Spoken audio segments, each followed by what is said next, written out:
Hey everybody. So in this video, I'm going to talk about philosophy very straight up. And I want to make it explicit and upfront that anything that I say within this particular video is just 100% my opinion. I'm not going to support any of this with any sort of like research papers, etc., right? This is just 100% purely about philosophy and my thoughts about this particular philosophy overall. But I think have been very hesitant overall to like talk about this subject in any way, just like for a lot of reasons, right? It doesn't. The subject overall is the direct subject isn't interesting to me, but uh, I see this more and more as a problem coming up with just overall, right? And then I want to frame this up front very specifically and call it out very specifically. I have seen GPT-4o specifically tuned in a way that I think is exploitative of like this overall, right? And I just want to highlight that and say that.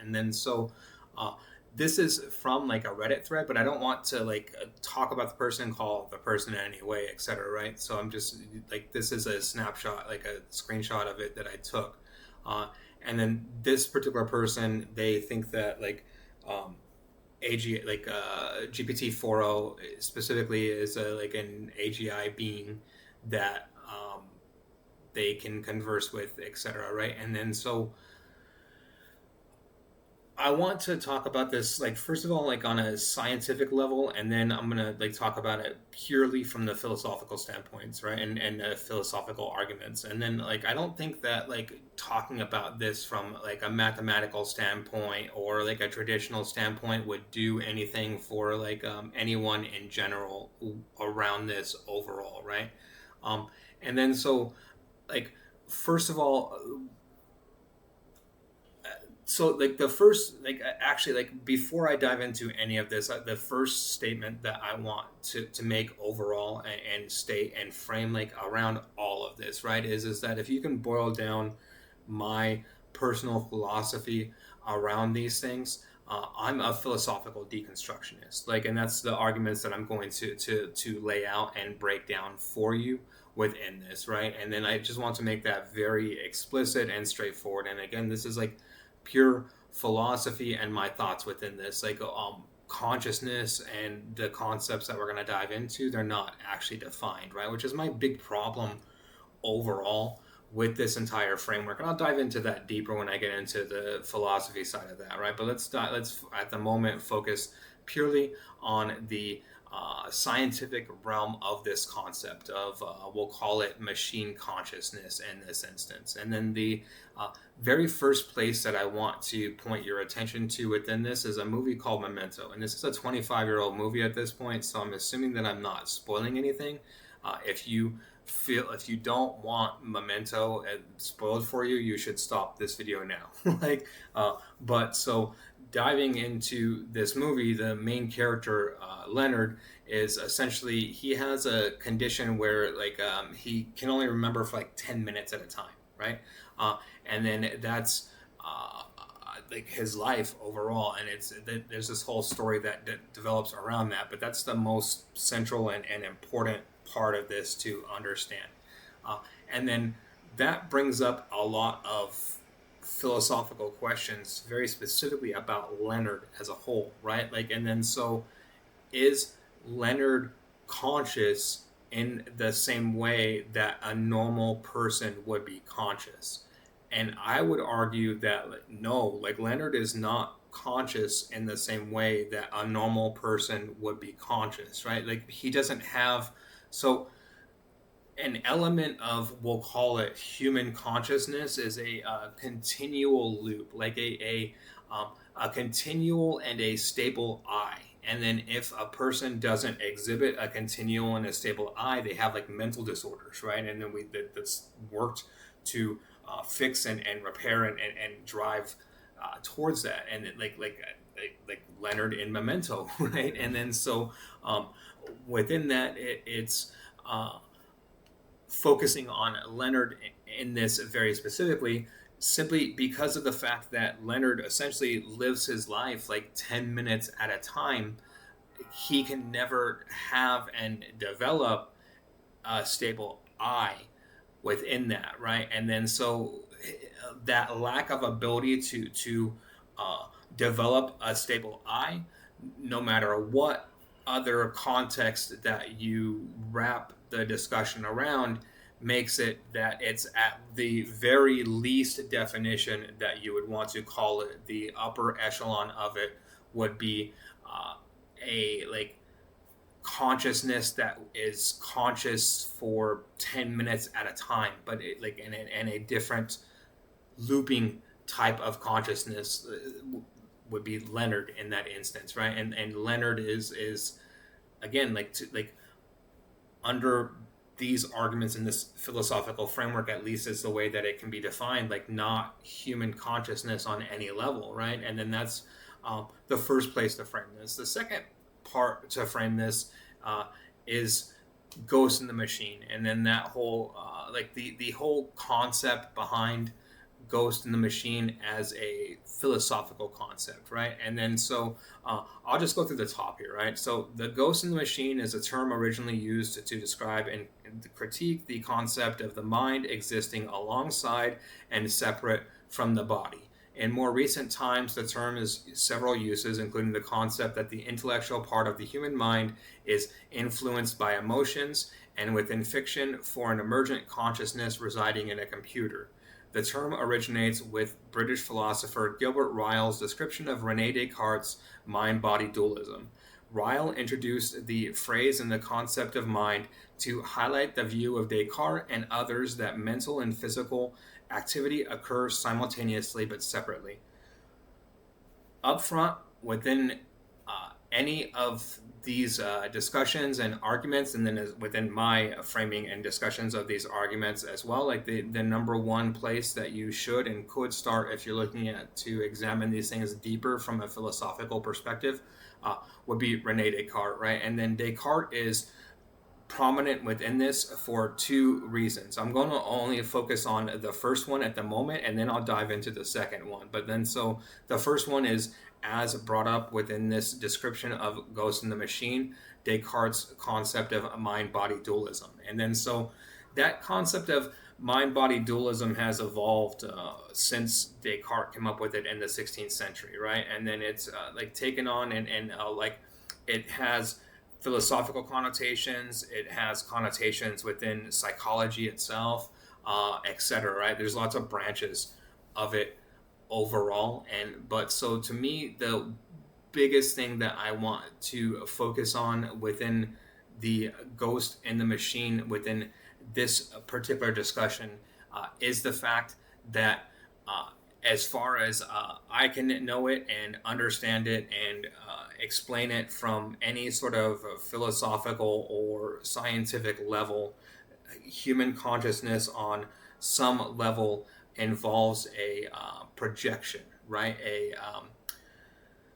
A ghost in the machine, right? Is the best and the most simplistic way to put that. And then like the most like straightforward way that I think about this in just bottom line way that I think about this in my own terms from my own brain is two concepts. The first one is the fact that when it comes to vision and eyes, right, we're very visual learners overall as like creatures, and then everything that we do and we see, like it's we're heavily at least for me dependent on visual context, right, and visual cues. And then within that, the actual like what you see, like the camera, the lens is not what actually is registered to your brain, right? What happens is that your camera will call it, your eyes will call it, the camera lens sees something, sees an input, and then that input gets translated to the brain very specifically as like an electrical signal, right? Like and it's that's what is actually the end result process of that whole entire visual process is stimuli is just electrical signals hitting the brain, and then so within that, like everything is kind of a projection from your perspective, from my perspective, from the perspective of the eye, right? In this mind body dualism discussion. And then so the other concept that I think about personally within that, and I just reflect on within this when I think about these things, is the concept of VR. Like I don't like I've experimented a lot with VR. Like it's been out for a long time now, right? Like multiple years, etc. And it's never taken off, right? It's like the one technology that like people think should take off and would have a ton of potential to take off, but it just never takes off, right? It's been a decade now, and like the technology is superb. Like it is amazing. It is an amazing experience, right? Like and like I can't knock the technology overall. Like I don't have a problem specifically with the technology. My problem with VR, like why I haven't even used it in years, right? I completely abandoned it is because every time I've used it, I feel like it's a like a projection on top of a projection. Like that's the best way that I can explain it, right? It feels weird. Like it changes the dimensionality of my world and my experience overall. And then the reason why that is, it goes to this, right? This mind body dualism argument, and then that projection. And then so to me, within this particular argument, maintaining purely within philosophical terms, within this, there is a projection that exists, like a co-pilot inside of the system, a ghost in the machine. And then I think, like, to me, that is central and a central element of what we would call consciousness within this, right? And then the lacking element of every single AI model as it currently exists, as it will exist for at least the foreseeable future, and most likely within all Transformers architectures, is the fact that it lacks specifically the ghost in the machine. You are the ghost in the machine to AI. Like there's any sort of I that you would want to boil it down to and break it down to within the AI system, that particular I is the latent space, meaning that the I in that instance is the projection. There's no co-pilot behind the projection. There's nothing processing the projection. It is the projection. And then so if that whole argumentation and this whole realm of like science, philosophy, etc., at this point, which has been discussed and analyzed for 400 years, has any sort of accuracy whatsoever, this particular element is not achievable within it. And then so AI lacks this element and it lacks this element. This element could be solvable and solved for, perhaps, right? Like there's no like reinforcement learning, environment learning, increasing memory, and then making sure that memory is can produce like cohesive chained memories, etc. Like I don't think there's no technological barrier around these things, but like to stop anyone from doing any of those things. But like at its core, as they currently exist, the best case scenario for models in terms of an I would be Leonard from Memento. That's what they all would be as their like ultimate form. But then outside of that, you still have this ghost in the machine that they are lacking, right? So then within that and within these two things overall are the like why it's like you shouldn't overlook at and frame these particular arguments in any sort of like anthropocentric way is the best way to frame it overall and dive into that, right? But I want to dive deeper into this discussion and around this, right? Because Descartes has like a deeper argument and another argument besides mind body dualism, which we just went over. And then as I mentioned at the top, like my kind of overall philosophy would be philosophical deconstructionism, and then so I'll dive into that and then how this relates, right? And then so with Descartes' most famous argument overall is I think, therefore I am, right? And then that's kind of the most bottom line. It's part of his meditations, and that is his most famous argument within that. And it's that argument overall is a very powerful argument, right? And then it means a lot philosophically, but it's not a philosophical like bullet, right? It's not like it doesn't end arguments, because there's an argument that is past that, and that is um, flat out defeats that. If you like, and there's no counter argument to this at the moment, which is essentially an argument created by Nietzsche. And in Nietzsche, like a lot of people uh, group Nietzsche and think of Nietzsche as a nihilist, which is funny and amazing, because Nietzsche is like the father of anti-nihilism, right? Overall, is the bottom line within that. But Nietzsche is also a deconstructionist, right? And he deconstructed Descartes very well, and then very specifically that argument of I think, therefore I am, right? And then within Nietzsche's deconstruction of the argument, his deconstruction is very simplistic, but devastating in its approach, in that he examines the actual human thought process, right? And then within that, he brings up the argument that I think involves a system that manufactures that thought, that it's a generation of the thought within the mind that actually occurs. But like Descartes can't actually claim that generative process, that manufacturing process, and then the evidence that he gives for that is very simplistic, that the thought comes when it wants, not when I desire it to, right? And then very simplistically, that's true, right? That thoughts can just pop into your head, and then that's a common human term. If I say that overall, like there requires no other definition behind it. Everyone can just intuitively understand that, and then so if you can intuitively understand that as a term, then you can't lay 100% claim to the manufacturing process of that thought, right?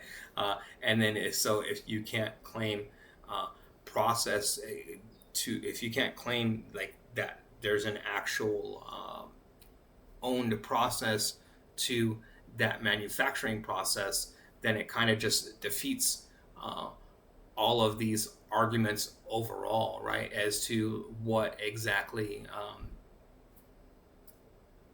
it means overall in terms of like any of these arguments, right? Like, and then that's kind of the most simplistic way that I can break down and explain kind of this particular argument overall for anyone that would want to like the big like I think that this is bad overall, and a improper like it doesn't like it's a grounding in not the real world, right? And not what is not based off of like what is actually occurring within these models overall, because it lacks these particular elements. But like the models overall are a mirror. Like that's the best way that I can put them, right? Like there's they're Leonard from Memento, and they don't have a ghost in the machine, and they don't have like I think, therefore I am. They don't have the stable I, and then they can't prove they fall under the same exact criticism that humans do, but it's the same criticism that Nietzsche laid out within this as far as the I think process, right? So like there's no philosophically defensible or scientifically defensible framework that exists overall for any of this, and then and this is 100% setting aside like just the entire mathematics arguments, right? Because I'm assuming that anyone that comes to this conclusion, like they know the mathematics arguments, and none of that is going to have any sort of like sway or anything like that overall, right? So I want to just talk about this and this concept in this instance purely philosophically, and then making like scientific inferences and wrapping and framing those things in scientific arguments, but framing this entire debate in this instance around philosophy overall within these instances. And then so it's the danger within that and within this overall is that you are the I within these systems is what it breaks down, right? Like the system itself is a projection that doesn't have that co-pilot I behind it. It just is the projection. And then so what does that projection want? It wants you to be the guiding co-pilot behind that. And then whatever direction that you steer that towards, that's going to be the most where the model is going to gravitate towards, right? And then who's responsible for that overall and for those rules. Those are like things that society hasn't worked out overall, right? But the responsibility doesn't lie on the models